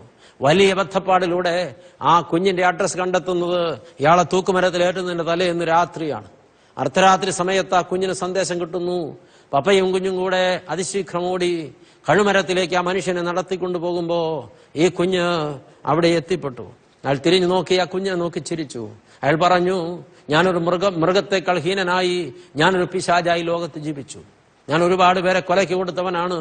എനിക്ക് അർഹതപ്പെട്ട ശിക്ഷ ഞാൻ പ്രാപിക്കാൻ പോകുകയാണ്. പക്ഷെ മോളെ, നീ ദൈവത്താൽ അയക്കപ്പെട്ട മാലാഖയാണ്. നീ എൻ്റെ ജീവിതത്തിൽ എനിക്ക് പാപമോചനത്തിന്റെ വഴി കാണിച്ചു തന്നവളാണ്. എൻ്റെ ജീവിതത്തിൽ ഞാൻ ചെയ്തത് തെറ്റാണെന്ന് എനിക്ക് ബോധ്യപ്പെടുത്തി തന്നവളാണ്. എൻ്റെ പാപം ക്ഷമിക്കുന്ന ഒരു യേശുവുണ്ടെന്ന് എനിക്ക് ബോധ്യപ്പെടുത്തി തന്നവളാണ്. ഇന്ന് ഞാൻ കഴുമരത്തിൽ തൂക്കപ്പെട്ടാൽ എനിക്ക് ഭാരമില്ല. എൻ്റെ പാപങ്ങൾ ഞാൻ കർത്താവിന് കൊടുത്തു. ഞാനൊരു പുരോഹിതനെ വരുത്തി കുമ്പസാരിച്ചു. എൻ്റെ തെറ്റുകളെല്ലാം ഞാൻ ഇവിടെ ഉപേക്ഷിച്ചു. ഇന്ന് ഞാനൊരു പശ്ചാത്തപിച്ച് അനുതപിച്ച് കഴുകപ്പെട്ട പാപിയാണ്. ഇനി ഞാൻ തികഞ്ഞ സമാധാനത്തോടെ എന്നെ മരണശിക്ഷ ഏറ്റുവാങ്ങാൻ പോകുകയാണ്. ഞാൻ സ്വർഗത്തിലുണ്ടാകും. കുഞ്ഞെ, നിനക്ക് സന്തോഷിക്കാം. അവിടെ വെച്ച് നമുക്ക് വീണ്ടും കാണാം. ഈ മനുഷ്യൻ നിറഞ്ഞൊഴുകുന്ന കണ്ണോടെ, അത്യപാരമായ സമാധാനത്തോടെ, അവർണ്ണനീയമായ ഒരു സന്തോഷത്തോടെ കഴുമരത്തിന് ചൂട്ടിലേക്ക് നടന്നു നീങ്ങുമ്പോ 9കാരിയുടെ സമർപ്പണം ഒരു മനുഷ്യനെ രക്ഷിച്ചതിന്റെ ആഴം എത്ര വലുതാണ് പ്രിയപ്പെട്ടവരെ. നമ്മൾ പലപ്പോഴും തിരിച്ചറിയുന്നില്ല നമുക്ക് എന്ത് ചെയ്യാൻ കഴിയുമെന്ന്. നമ്മുടെ ജീവിതത്തിൽ നമുക്ക് എന്ത് ചെയ്യാൻ കഴിയുമെന്ന് നാം തിരിച്ചറിയുന്നില്ല. സുവിശേഷ വേല എൻ്റെ ജോലിയല്ല, അതെന്റെ കടമയല്ല എന്ന് ആരും പറയരുത്. സുവിശേഷ വേല ലോകത്തെ ഏറ്റവും ഭാഗ്യകരമായ ഒന്നാണ്. അത് ചെയ്യുവാൻ എനിക്കും നിയോഗമുണ്ടെന്ന് തിരിച്ചറിയണം പ്രിയപ്പെട്ടവരെ. നമ്മൾ പലപ്പോഴും പന്തലിട്ട് നടത്തുന്ന കൺവെൻഷൻ, പള്ളികളിൽ നടത്തുന്ന കൺവെൻഷൻ, അല്ലെങ്കിൽ ചില ധ്യാന കേന്ദ്രങ്ങളിൽ, ചില ധ്യാന യോഗങ്ങളിലൊക്കെ നമ്മുടെ സുവിശേഷ പ്രഘോഷണം ഒതുക്കുകയാണ്. ഇത് എവിടെയെങ്കിലും നിന്ന് പോകേണ്ട ഒന്നല്ല, ഏതെങ്കിലും സ്ഥലത്ത് കേന്ദ്രീകരിക്കപ്പെടേണ്ട ഒന്നല്ല, നിരന്തരമായി നടക്കേണ്ടിയിരിക്കുന്ന ഒന്നാണ്. ഒന്ന് നനച്ച് ഒരാൾ ആയുസ്സിൽ ഒരിക്കൽ കുളിച്ചു, എന്നേക്കുമായിട്ട് ശുദ്ധിയായില്ല. വീണ്ടും അഴുക്ക് പുരളും, വീണ്ടും കുളിക്കണം. വീണ്ടും അഴുക്ക് പുരളരുത് എന്ന് പറയുന്നൊരു യുക്തിയില്ല. അഴുക്ക് പുരളും, വീണ്ടും കുളിക്കണം. ദൈവവചനം ഒരിക്കൽ കേട്ടു, ഒരുപക്ഷെ അത് മറന്നേക്കാം. അതിനേക്കാൾ വലുത് വേറൊന്ന് കേട്ടേക്കാം. അതിനേക്കാൾ ഇമ്പപ്പെടുത്തുന്ന വേറൊന്ന് കേട്ടേക്കാം. അതിലേക്ക് വഴുതിയേക്കാം. വീണ്ടും വീണ്ടും കേൾക്കുമ്പോഴാണ് വീണ്ടും വീണ്ടും ഫ്രഷ്നെസ് കൈവരുന്നത്. വിശുദ്ധിയിൽ ഒരു മനുഷ്യനെ ചേർത്ത് നിർത്തുന്നത് നിരന്തരമായ ദൈവവചനത്തിന്റെ കഴുകപ്പെടലാണ്. അപ്പോ ഇത് നിരന്തരം പ്രഘോഷിക്കപ്പെട്ടാലേ ആ മനുഷ്യൻ കഴുകപ്പെടുകയുള്ളൂ. ഒരു മനുഷ്യൻ ആയുസ്സിലാകെ ഒരിക്കലല്ലല്ലോ ആഹാരം കഴിക്കുന്നത്. പ്രിയപ്പെട്ടവരെ, വിശക്കുമ്പോഴെല്ലാം ആഹാരം കഴിക്കുന്നത് കൊണ്ടാ ആരോഗ്യമുണ്ടാകുന്നത്, ഓജസ് ഉണ്ടാകുന്നത്, തേജസ് ഉണ്ടാകുന്നത്, വളർച്ചയുണ്ടാകുന്നത്, ജീവൻ നിലനിൽക്കുന്നത്. ഇതുപോലെ ജീവന്റെ വചനം നിരന്തരമായി ഭുജിക്കണം, നിരന്തരമായി അതിനോട് ചേർന്നിരിക്കണം. ഇത് നിരന്തരമായി പങ്കിടപ്പെടണം. അത് ഏതെങ്കിലും പ്രത്യേക സാഹചര്യത്തിൽ ആണ്ടിലൊരിക്കൽ ഒരു ആഘോഷമായി നടത്തപ്പെടേണ്ടതല്ല. ഇന്ന് അനേകം ഇടങ്ങളിൽ, ഇടവകകളിൽ ആണ്ടിലൊരിക്കൽ നടത്തപ്പെടുന്ന ബൈബിൾ കൺവെൻഷനോടെ ഒരു വർഷത്തെ ആത്മീയ ആഹാരത്തിന്റെ പങ്കിടൽ കഴിഞ്ഞിരിക്കുന്നു. ഇതൊക്കെ തിരുത്തപ്പെടണം. ഇത് നിരന്തരമായി സംഭവിക്കേണ്ടതാണ്. എല്ലാ ദിവസവും പ്രതിദിനാഹാരം പോലെ ദൈവവചനത്തെ പരിശോധിക്കണം, അതിൽ നിന്ന് പഠിക്കണം, ജീവിതത്തെ രൂപപ്പെടുത്തണം. പ്രിയപ്പെട്ടവരെ, തിരിച്ചറിയുക, ദൈവത്തിന്റെ വചനം നിരന്തരമായി പ്രഘോഷിക്കപ്പെടേണ്ടത് കർത്തവ്യമാണ്, എല്ലാ വിശ്വാസികളുടെയും ചുമതലയാണ്. ഓരോ വിശ്വാസിയും ഓരോ സുവിശേഷകനായി മാറിയാൽ തന്റെ ജോലി കർത്താവിന്റെ സന്നിധിയിൽ തൃപ്തികരമായി ചെയ്തിരിക്കുന്നു. ദൈവസന്നിധിയിൽ വലിയവനെന്ന് വിളി കേൾക്കും. എന്നാൽ ഇന്ന് ലോകത്തിന്റെ ഇമ്പങ്ങൾ, ലോകത്തിന്റെ സുഖങ്ങൾ, ടെലിവിഷന്റെ വിവിധ ചാനലുകൾ, പ്രിയപ്പെട്ടവരെ, ലോകത്തിന്റെ ലാഭം, ഇതൊക്കെ നോക്കി കമ്പോളത്തിന്റെ പിന്നാലെ ഓടുമ്പോ കർത്താവിന്റെ വേല നമുക്കൊരു ബാധ്യതയായി മാറുന്നുണ്ട്. ഇന്ന് ഒരുപാട് പേർ ഇതിനെ അവജ്ഞയോടെ കാണുകയോ പുച്ഛിക്കുകയോ തള്ളിക്കളയുകയോ ചെയ്യുന്നുണ്ട്. അതേ സമയത്ത് ചെയ്യുന്ന ജോലിയുടെ ഭാഗമായി അല്ലെങ്കിൽ ജോലിയുടെ സമയം ക്രമപ്പെടുത്തി വളരെ ക്ലിപ്തതയോടെ കർത്താവിന്റെ വേല തീക്ഷ്ണമായി ചെയ്യുന്ന ഒരുപാട് ആളുകളെ അച്ഛൻ അറിയാം. എല്ലാ ദിവസവും കർത്താവിന്റെ വേലയ്ക്ക് വേണ്ടി തന്നാൽ ആവോളം അധ്വാനിക്കുന്ന ഒരുപാട് ഭാഗ്യവാന്മാരെ എനിക്കറിയാം. അതുപോലെ ഭാഗ്യവതികളായ ഒരുപാട് സ്ത്രീകളുണ്ട്. ഇത് നമ്മുടെ ജീവിതത്തിൽ നിയോഗമായി മാറണം. ഇന്ന് സ്നാപയോഹന്നാൻ ചെയ്ത ശുശ്രൂഷ ചെയ്യാൻ ആളില്ലാതെ വന്നിരിക്കുന്നു. ഇനിയും സ്നാപയോഹന്നാന്റെ പ്രസംഗം ഒന്ന് ശ്രദ്ധിച്ച് മാനസാന്തിരപ്പെടുവാനാണ് അദ്ദേഹം വിളിച്ചു പറഞ്ഞത്. മാനസാന്തിരപ്പെടുവാൻ. ഇത് ഈ കാലഘട്ടത്തിൽ ആവശ്യമുള്ള ഒരു പ്രസംഗ വിഷയമാണോ എന്ന് ചോദിച്ചാൽ ഈ കാലഘട്ടത്തിലെ ആളുകൾ പറയും അതിപ്പോൾ പ്രസക്തമല്ലെന്ന്. ഇപ്പോൾ ആളുകൾക്ക് താല്പര്യം എന്താണ്? ദൈവശാസ്ത്രം വ്യാഖ്യാനിക്കുക, മധുരം പുരട്ടി പ്രസംഗിക്കുക, പുറന്തോട് പൊട്ടിക്കാതെ സംസാരിക്കുക, അല്ലെങ്കിൽ ഈ ലോകത്തിൻ്റെതായ കാര്യങ്ങളൊക്കെ ഉൾപ്പെടുത്തി കുറെ സരസമായി സംസാരിക്കുക, രസങ്ങൾ പറഞ്ഞ് സമയം കളയുക, ആളുകളെ ചിരിപ്പിക്കുക, റിലാക്സ് ചെയ്യിക്കുക. ഇന്ന് സുവിശേഷ പ്രഘോഷണ വേദികളിൽ പലപ്പോഴും ഈ വക തന്ത്രങ്ങളാണ് പയറ്റപ്പെടുന്നത്.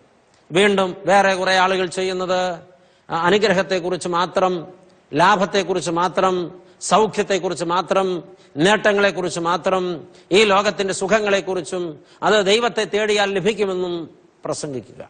അത് വേറൊരു വിഭാഗം.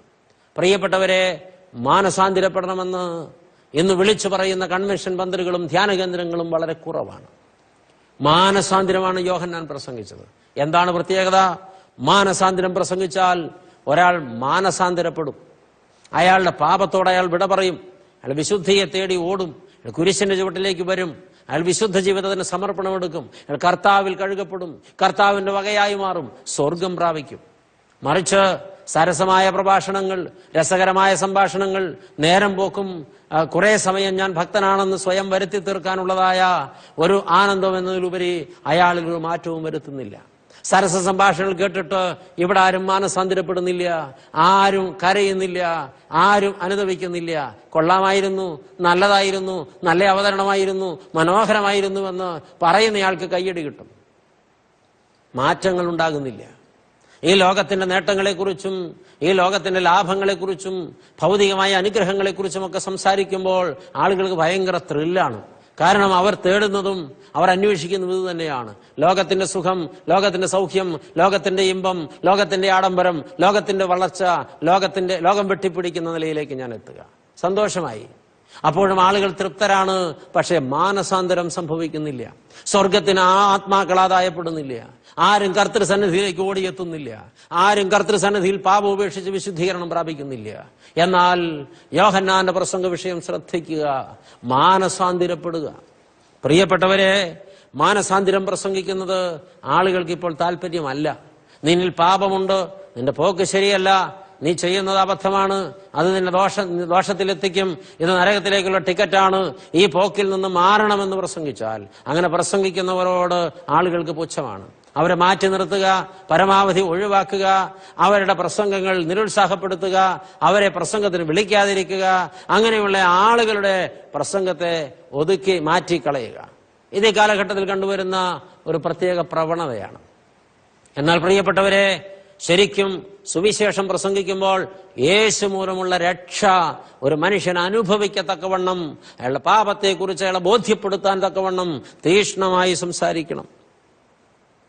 യോഹന്നാന്റെ പ്രസംഗവും യോഹന്നാന്റെ ജീവിതവും തമ്മിൽ വ്യക്തമായും ബന്ധപ്പെട്ടാണ് കിടന്നത്. മാനസാന്തിരപ്പെടുവിനെന്ന് പ്രസംഗിക്കാൻ അർഹതയുണ്ട് അദ്ദേഹത്തിന്.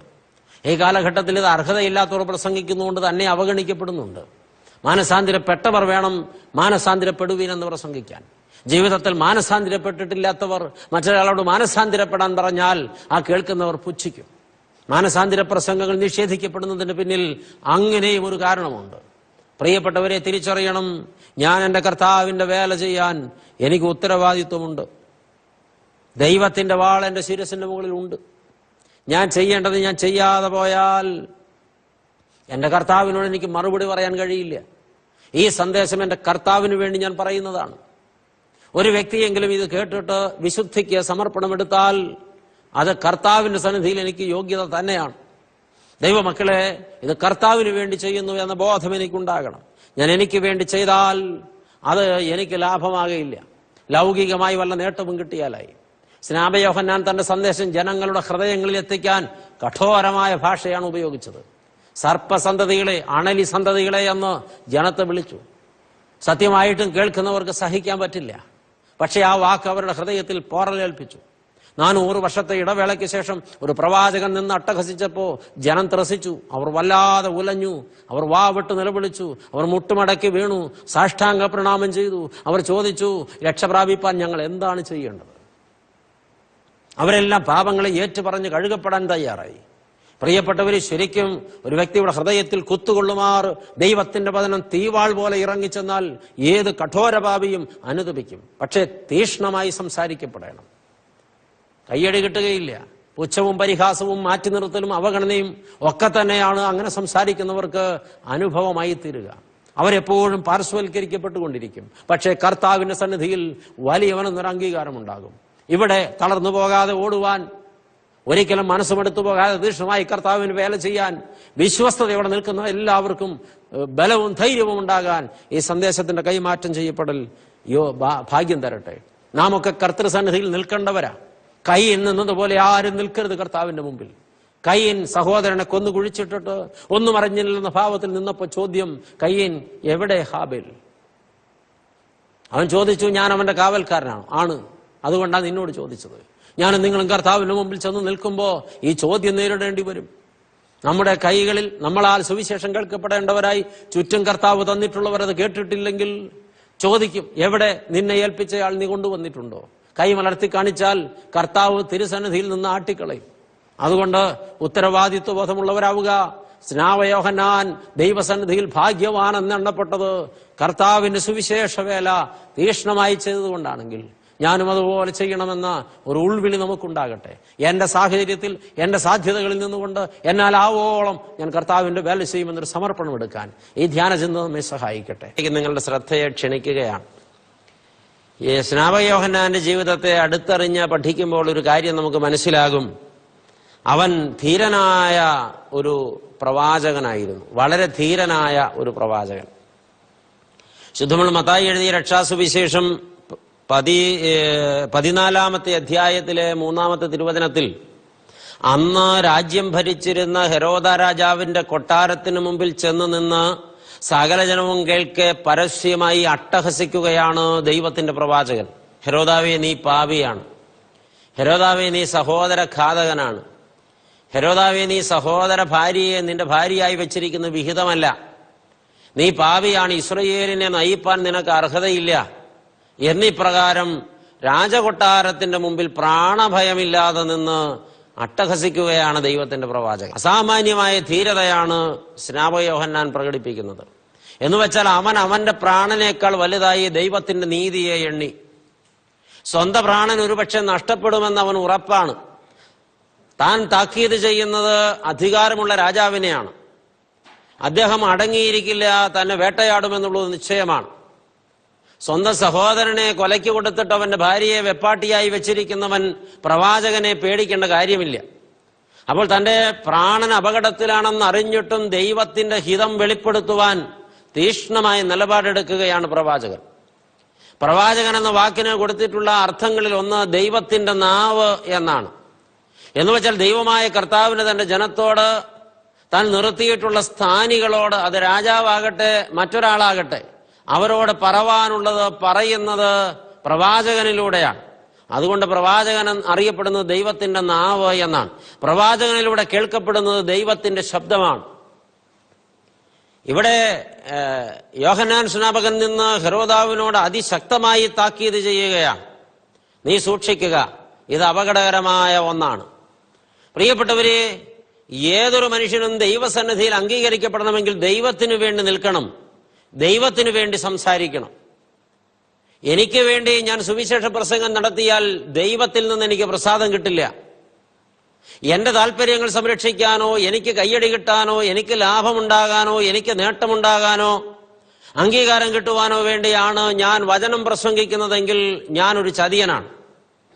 മറിച്ച് എന്റെ ദൈവത്തിന്റെ ഹിതം ജനഹൃദയങ്ങളിൽ ശക്തമായ താക്കീതായി, സ്നേഹമായി, സാന്ത്വനമായി, ആശ്വാസമായി, സാമീപ്യമായി ഇറങ്ങിച്ചെല്ലത്തക്കവണ്ണം ദൈവത്തിനു വേണ്ടി സംസാരിക്കുമ്പോഴാണ് ദൈവത്തിന് പ്രിയമുള്ള ഒരു ശുശ്രൂഷയായി അത് മാറുന്നത്.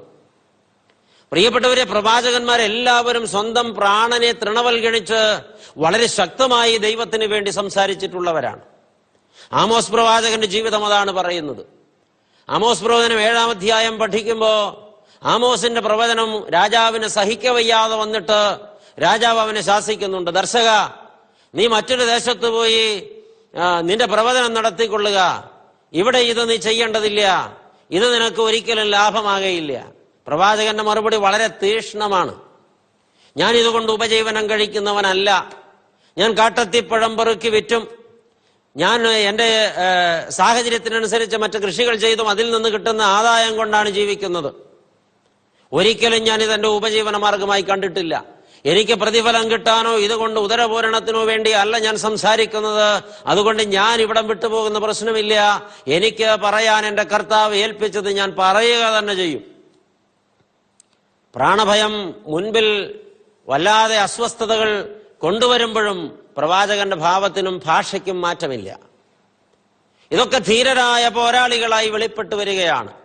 സ്വന്തം പ്രാണനെ സംരക്ഷിക്കുന്നവനതിനെ കളയുമെന്ന് കർത്താവ് പറഞ്ഞത് ദൈവസന്നിധിയിൽ അവന്റെ നിൽപ്പ് എങ്ങനെയുള്ളത് എന്നത് സംബന്ധിച്ചാണ്. സ്വന്തം പ്രാണനെ കളയുന്നവനത് നേടുമെന്ന് കർത്താവ് പറഞ്ഞതും സ്വർഗത്തിൽ ലഭിക്കാനിരിക്കുന്ന നിത്യജീവനെ കുറിച്ചാണ്.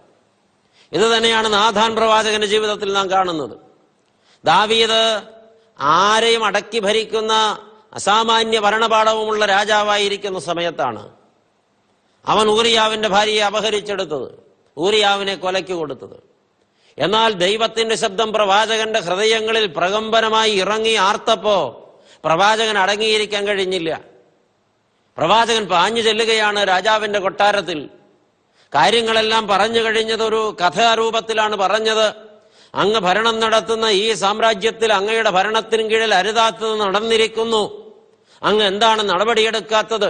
കോപാക്രാന്തനായ ദാവീദ് തന്റെ രാജദണ്ഡെടുത്ത് കയ്യിൽ പിടിച്ച് കിരീടം ശിരസിൽ വെച്ച് അട്ടഹസിച്ചുകൊണ്ട് എഴുന്നേറ്റു. അവൻ അലറി വിളിച്ചു, ഈ മഹാപാതകം ചെയ്തവൻ, അതെ, 100 ആടുണ്ടായിരുന്നിട്ടും തന്റെ വിരുന്നുകാർക്ക് സദ്യ ഒരുക്കാൻ അയലത്ത് താമസിക്കുന്ന പാവപ്പെട്ട വിധവയുടെ ഏക പെൺകുഞ്ഞാടിനെ അറുത്ത് പാചകം ചെയ്തവൻ ആരായാലും അവൻ മരണയോഗ്യൻ. അപ്പോഴാണ് പ്രവാചകന്റെ ശബ്ദം ഇരട്ടി ശബ്ദത്തിൽ ഇരമ്പിയാർത്തത്. ആ മനുഷ്യൻ നീയാണ് ദാവീദേ, അത് നീ തന്നെയാണ്. അവൻ നടുങ്ങിപ്പോയി. എന്താണ് പ്രവാചക പറയുന്നത്? എവിടെയാണ് ഊരിയാവ്? നീ കൊന്നില്ലേ അവനെ? ആ വാക്കിന് മുമ്പിൽ ദാവീദ് വല്ലാതെ തകർന്നുപോയി. പ്രിയപ്പെട്ടവരെ, പ്രവാചകൻ ധീരനാണ്. പ്രവാചകൻ ദൈവത്തിന് വേണ്ടി സംസാരിക്കുന്നവനാണ്. പ്രവാചകൻ ദൈവത്തിന്റെ നാവാണ്. ദൈവഹിതം ജനത്തോട് പറയുക എന്നുള്ളത് പ്രവാചക ധർമ്മമാണ്. അവിടെ പ്രവാചകൻ ചളുങ്ങാൻ പാടില്ല. പ്രവാചകൻ ഒരിക്കലും തന്റെ ഹിതത്തിനനുസരിച്ച്, താല്പര്യത്തിനനുസരിച്ച്, സുരക്ഷിതത്വത്തിനനുസരിച്ച്, നിലനിൽപ്പിനനുസരിച്ച് ദൈവവചനത്തെ തന്റെ താല്പര്യം പോലെ വ്യാഖ്യാനിക്കാൻ പാടില്ല. എന്താണോ ദൈവഹിതം അത് അങ്ങനെ അറിയിക്കണം. ഒരുപക്ഷെ അപ്രിയങ്ങൾ ഉണ്ടായേക്കാം, മാറ്റി നിർത്തപ്പെട്ടേക്കാം, ഒരുപക്ഷെ കൊല ചെയ്യപ്പെട്ടേക്കാം, ഒരുപക്ഷെ എല്ലാ സ്ഥാനമാനങ്ങളും നഷ്ടപ്പെടുത്തപ്പെട്ടേക്കാം. പക്ഷേ നേരുനേരായി പറയുന്നവന്റെ പേരാണ് പ്രവാചകൻ. ഇത് പ്രവാചകന്റെ ധർമ്മമാണ്. പറഞ്ഞില്ലെങ്കിൽ അവൻ ദൈവസന്നിധിയിൽ തീരും. ദൈവമക്കളെ വ്യക്തമായി തിരിച്ചറിയണം. ഹെരോദാവിന്റെ മുമ്പിൽ ധീരനായി നിന്ന് തന്റെ കർത്തവ്യം നിർവഹിച്ച സ്നാപക യോഹന്നാൻ ദൈവസന്നിധിയിൽ വലിയവനെന്ന് എണ്ണപ്പെട്ടതിൽ യാതൊരു അത്ഭുതവുമില്ല.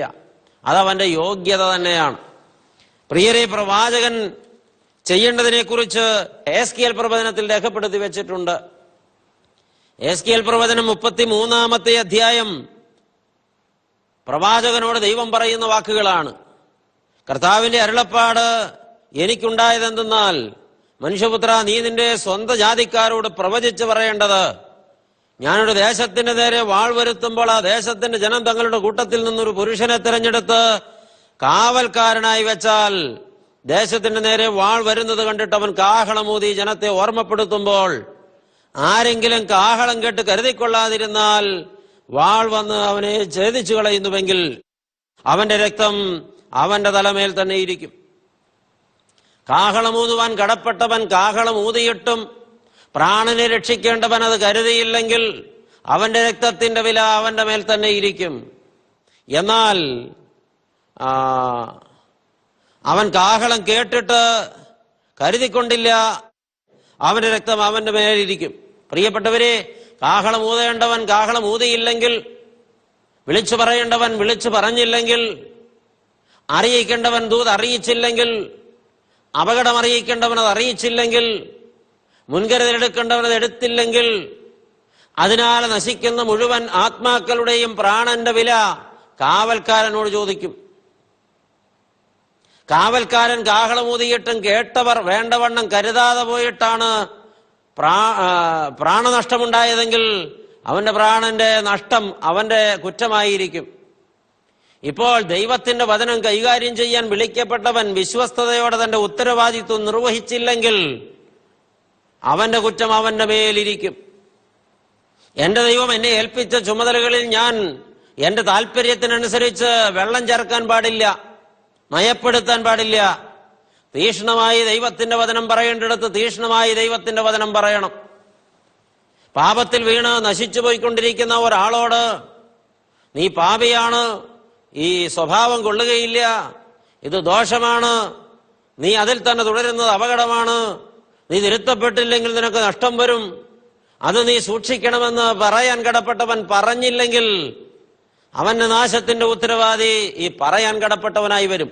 ഇതിന്റെ താഴോട്ട് വായിക്കുമ്പോൾ കൂടുതൽ വിപുലമായി ഈ കാര്യങ്ങൾ രേഖപ്പെടുത്തിയിട്ടുണ്ട്. നിങ്ങളത് വായിച്ചു നോക്കുമെന്ന് വിചാരിക്കട്ടെ. പ്രിയപ്പെട്ടവരെ, ഒരാൾ നശിക്കുന്നത് കാണുമ്പോൾ നമ്മുടെ മനോഭാവം എന്താണ്? അവൻ നശിച്ചെങ്കിൽ എനിക്കെന്താ? എനിക്കതിൽ ഒരു നഷ്ടവും വരാനില്ലല്ലോ. എന്നാൽ ദൈവ പൈതലെ, ഓരോ ദൈവമക്കളും കർത്താവിന് വേണ്ടി, കർത്താവിന്റെ രാജ്യത്തിന് വേണ്ടി നിൽക്കേണ്ടവരാണ്. നശിക്കുന്ന ജനത്തെ കണ്ടിട്ട് അവരുടെ തെറ്റവരെ ചൂണ്ടിക്കാണിച്ച് ബോധ്യപ്പെടുത്താൻ, ശാസിക്കാനല്ല, വഴക്ക് പറയാനല്ല, കുറ്റപ്പെടുത്താനല്ല, അപമാനിക്കാനുമല്ല, അവരോട് പറയണം, ഈ പ്രവണത നിങ്ങൾ പുനഃപരിശോധിക്കണം, ഇത് നല്ലതല്ല, ഇത് ദോഷമാണ്. പറഞ്ഞിട്ടും അവർ അനുസരിച്ചില്ലെങ്കിൽ പറയാൻ കടപ്പെട്ടവന്റെ മേൽ കുറ്റം വരികയില്ല. പറയേണ്ടവനത് പറഞ്ഞില്ലെങ്കിൽ അത് അവന്റെ മേൽ പാതകമായി വരുമെന്ന് തിരിച്ചറിയണം. ഇത് തന്നെയാണ് ഏലിയാ പ്രവാചകൻ ആഹാബിന്റെ മുമ്പിൽ ചെയ്തത്. പാവപ്പെട്ട നാബോത്തിനെ കല്ലെറിഞ്ഞു കൊല്ലിച്ചു ഇസബേൽ. വിവരമറിഞ്ഞ പ്രവാചകൻ കൊടുങ്കാറ്റ് വേഗത്തിലാണ് കൊട്ടാരത്തിൽ പാഞ്ഞെത്തിയത്. ആഹാബ് കൊട്ടാരം കുലുങ്ങുമാർ ഉച്ചത്തിലാണ് ഏലിയാ പ്രവാചകൻ വിളിച്ചത്. ആ വിളിയുടെ അട്ടഹാസത്തിൽ ആഹാബ് വന്നപ്പോൾ ചോദിക്കുന്നു, ഞാൻ ഈ കാണുന്നതും ഈ കേൾക്കുന്നതും വലിയ അനർത്ഥങ്ങളുടെ പരമ്പരയാണല്ലോ.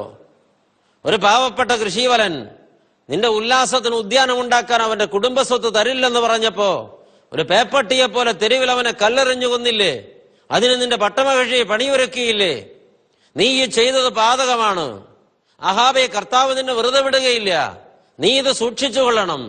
അവന്റെ രക്തം തെരുവ് പട്ടികൾ നക്കിക്കുടിച്ചതുപോലെ നിന്റെ രക്തവും തെരുവ് പട്ടികൾ നക്കിക്കുടിക്കുമെന്ന് പ്രവാചകൻ അട്ടഹസിച്ചു. ഇസബേൽ ഈ അട്ടഹാസം കെട്ടി ഇറങ്ങി വന്നപ്പോ അവൾ നോക്കി.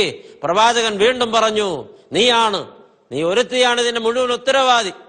അതുകൊണ്ട് കേൾക്കുക, നിന്റെ ഭർത്താവ് എന്ന ഈ മഹാരാജാവിന്റെ രക്തം തെരുവ് പട്ടികൾ നക്കിക്കുടിക്കുമ്പോ നിന്റെ രക്തം മാത്രമല്ല, നിന്റെ മാംസവും കൂടെ തെരുവ് പട്ടികൾ തിന്നുകളയും. അത് അക്ഷരം പ്രതി നിറവേറി.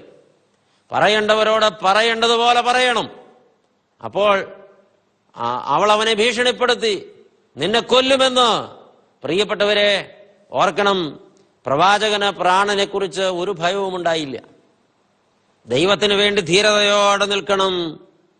തെറ്റെന്നും ശരി ശരിയെന്നും വ്യക്തതയോടെ പറയണം.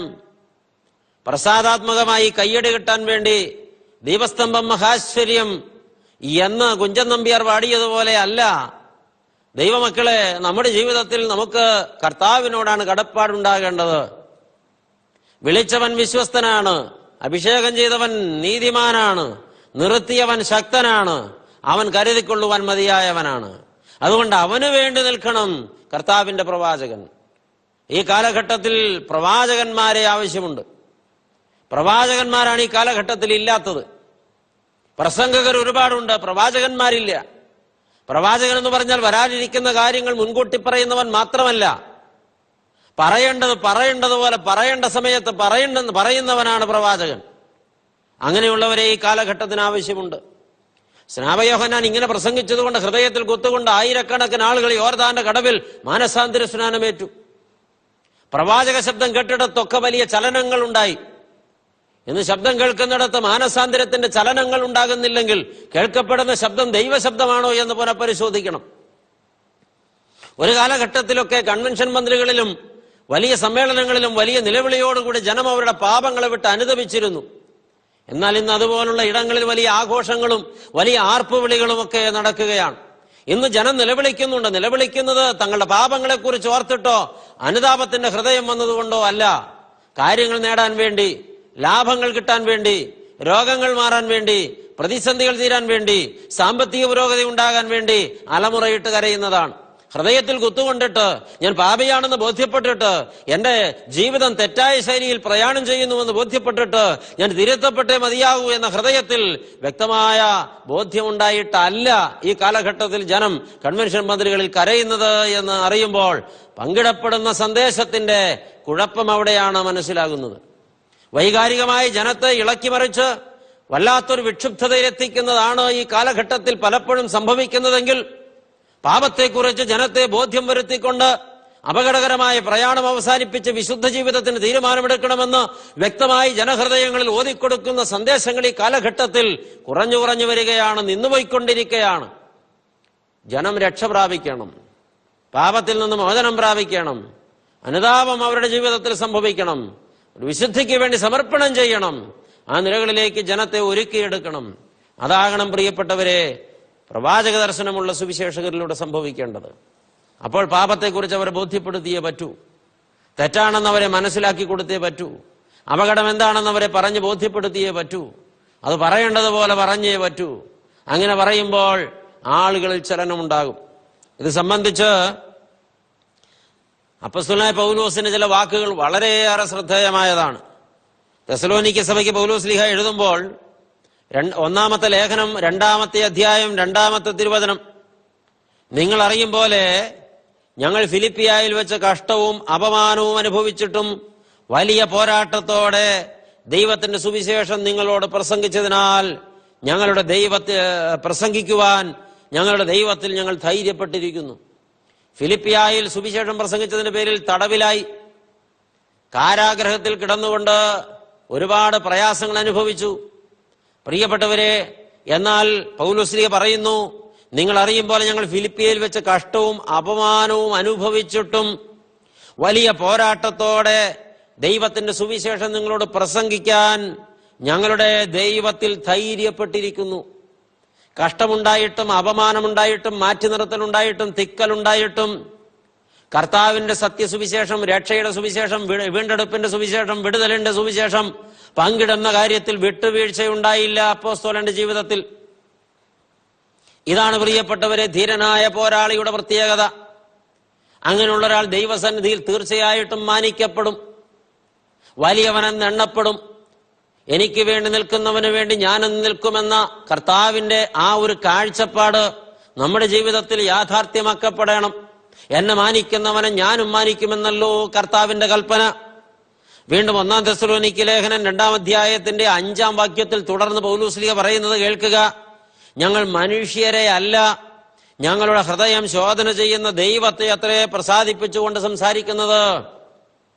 മനുഷ്യരെ പ്രസാദിപ്പിച്ച് സംസാരിക്കാൻ വളരെ എളുപ്പമാണ്. കുറച്ച് തമാശകളൊക്കെ പറഞ്ഞാൽ, കുറച്ചധികം രസകരമായ കാര്യങ്ങൾ പറഞ്ഞാൽ, മനുഷ്യരെ പ്രോത്സാഹിപ്പിക്കുന്ന വാക്കുകളൊക്കെ സംസാരിച്ചാൽ ആളുകൾക്ക് ഇഷ്ടമാണ്. ഈ കാലഘട്ടത്തിൽ അങ്ങനെയുള്ള പ്രസംഗമാണ് ആളുകൾ ഏറ്റവും അന്വേഷിക്കുന്നതും പ്രിയപ്പെടുന്നതും. തിരിച്ചറിയണം, ദൈവമക്കളെ തിരിച്ചറിയണം. പൗലോസ്ലീഹ പറഞ്ഞു, ഞങ്ങൾ മനുഷ്യരെ അല്ല, ഞങ്ങളുടെ ഹൃദയം ശോധന ചെയ്യുന്ന ദൈവത്തെ അത്രേ പ്രസാദിപ്പിച്ചുകൊണ്ട് സംസാരിക്കുന്നത്. എന്റെ മനനമണ്ഡലത്തിലെ ധ്യാനചിന്തകളെല്ലാം തക്ക കാലത്ത് ശോധന ചെയ്തറിയുന്ന സർവവല്ലഭനായ തമ്പുരാന്റെ മുമ്പിൽ എന്റെ ഹൃദയനില എന്താണെന്ന് തമ്പുരാൻ പരിശോധിച്ചു കൊണ്ടിരിക്കുമ്പോൾ തന്നെ ഞാൻ സത്യസന്ധമായി സംസാരിച്ചില്ലെങ്കിൽ എന്റെ മേൽ ദൈവത്തിന്റെ കോപം വരും.